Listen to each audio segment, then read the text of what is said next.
So what do you do when an anti-gun Congress and anti-gun president move into position to infringe on your right to bear arms?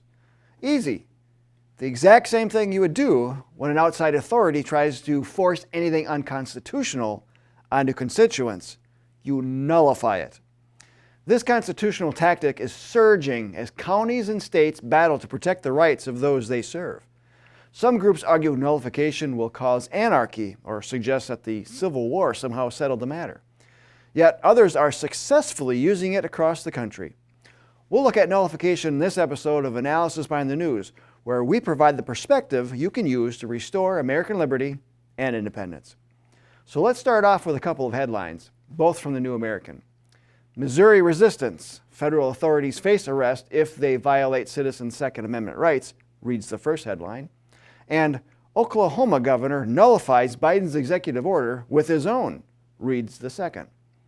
Last week, the New American reported that in Missouri, in an impressive and effective counterattack to the far left's radical agenda, the Newton County Commission in Missouri passed the Second Amendment Preservation Act, which in part declares, all federal acts, laws, orders, rules, and regulations passed by the federal government and specifically any presidential administration, whether past, present, or future, which infringe on the people's right to keep and bear arms as guaranteed by the Second Amendment of the United States Constitution and Article 1, Section 23 of the Missouri Constitution, shall be invalid in the county, shall not be recognized by this county, and specifically rejected by this county, and shall be considered null and void and of no effect in this county.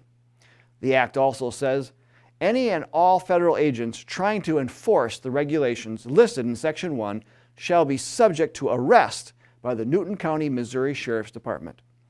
The act was signed by 3 county commissioners and the county sheriff. As the New American reported, this law comes in the wake of the Second Amendment sanctuary movement sweeping across the nation since 2019, spurring scores of counties to submit statements of protection for gun rights that the federal government is attempting to overhaul. We can even go back further than 2019 in regards to protecting the Second Amendment. Many states wrote into their constitutions a guarantee to the right to arms. During the last 20 years, some states adopted amendments to strengthen that right. Legislation for concealed carry gained steam over a decade ago, with the majority of states now categorized as shall-issue states. According to the United States Concealed Carry Association, shall-issue means that as long as an applicant passes the basic requirements set out by state law, the issuing authority, such as a county sheriff, police department, state police, etc., is compelled to issue a permit. In other words, local law enforcement officials cannot deny an applicant a permit if the applicant meets all of the criteria. Over the last several years, in the next step to restore the right to keep and bear arms, the Second Amendment movement also has pushed permitless or constitutional carry, which 17 states have adopted. 9 states are now considering this, according to the National Association for Gun Rights. In a page taken from the playbook of those who helped to institute sanctuary cities for progressive causes, some conservatives have pushed for sanctuaries of not just cities, but counties and entire states to be off limits by the federal government from pushing its agenda to strip citizens of their firearms. Incidentally, this gained steam not only during President Obama's administration, but also during President Trump's time in office when he pushed and passed certain gun control measures. Protecting our citizens from the abuses of government authorities is an important duty for all who swear an oath to the Constitution. Alexander Hamilton, James Madison, and Thomas Jefferson advocated for this in their writings. Specifically, Madison wrote in favor of nullification in the Virginia Resolutions of 1798 when the federal government exercises powers not granted in the Constitution. He wrote, "The states who are parties thereto have the right and are in duty bound to interpose." In Essay 16 of the Federalist Papers, Hamilton suggests that there are 2 ways states can interpose through nullification. They have only not to act or to act evasively as the measure is defeated. Jefferson rightly concluded that where powers are assumed which have not been delegated, a nullification of the act is the rightful remedy. Recognizing this, Oklahoma Governor Kevin Stitt signed an executive order last week, in effect nullifying a couple of President Biden's executive orders.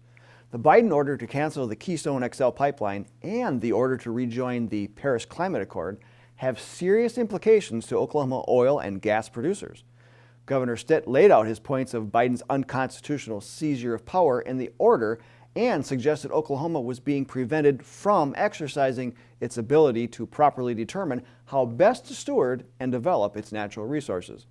He concluded, "Now, therefore, I, J. Kevin Stitt, Governor of Oklahoma, by virtue of the power and authority vested in me by the Constitution and laws of the state of Oklahoma, hereby direct every state agency to utilize all civil methods and lawful powers to protect its 10th Amendment powers and challenge any actions by the federal government that would seek to diminish or destroy Oklahoma's ability to encourage job growth and the responsible development of our natural resources within the energy industry."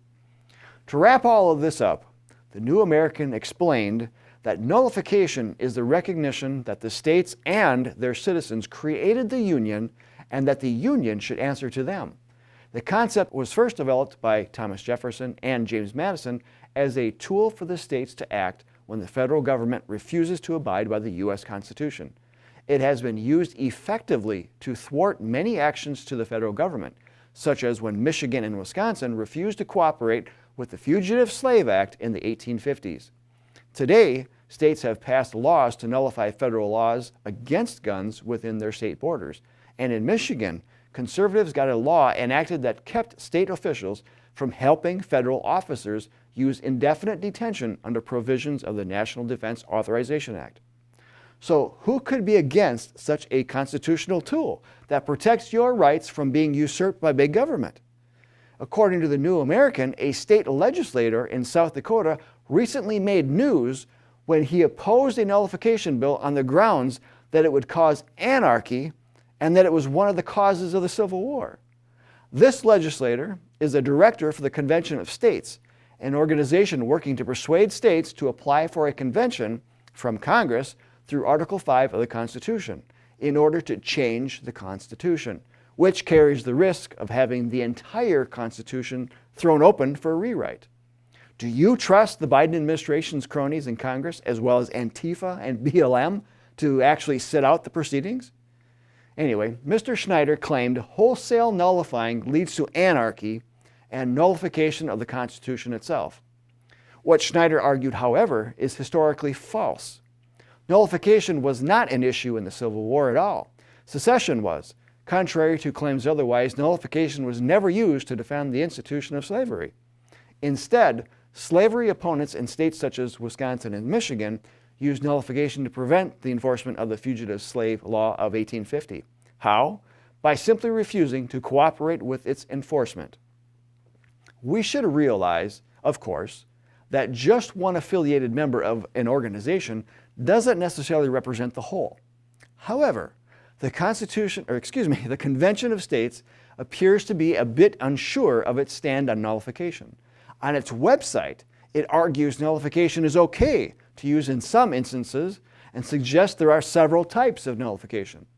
Then, in other areas of its site, it calls the method extra-constitutional, which suggests that nullification is not based on the Constitution or its provisions. Yet, Article 6 of the Constitution outlines that the Constitution and laws made in accordance with it are the supreme law of the land, and all legislators are bound to obey the Constitution by their oath. And Hamilton, Madison, and Jefferson declare nullification as the correct remedy of usurpations.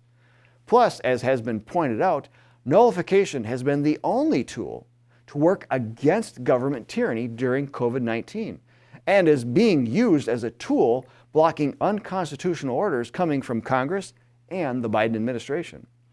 A constitutional convention can't force compliance with the Constitution, but nullification certainly can. To learn more, download our free Article 6 booklet called The Founder's Brilliant Solution to Big Government. And once you've read it, share it with others and order physical copies to distribute to state legislators who are looking for tools to protect the rights of their constituents.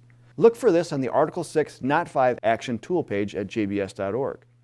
And if you're ready to help get this country back on track to ensure liberty and freedom for all continues, then join an organization that can create national results by working locally. Many in your state already are. So apply for membership in the John Birch Society today at jbs.org. Links are in the video description. Who do you know that cares about freedom and independence? Because it's time to act. The very survival of our republic depends on it. I'm Bill Hahn for the John Birch Society, and until next time, stay informed, stay active, and stay safe, Patriots.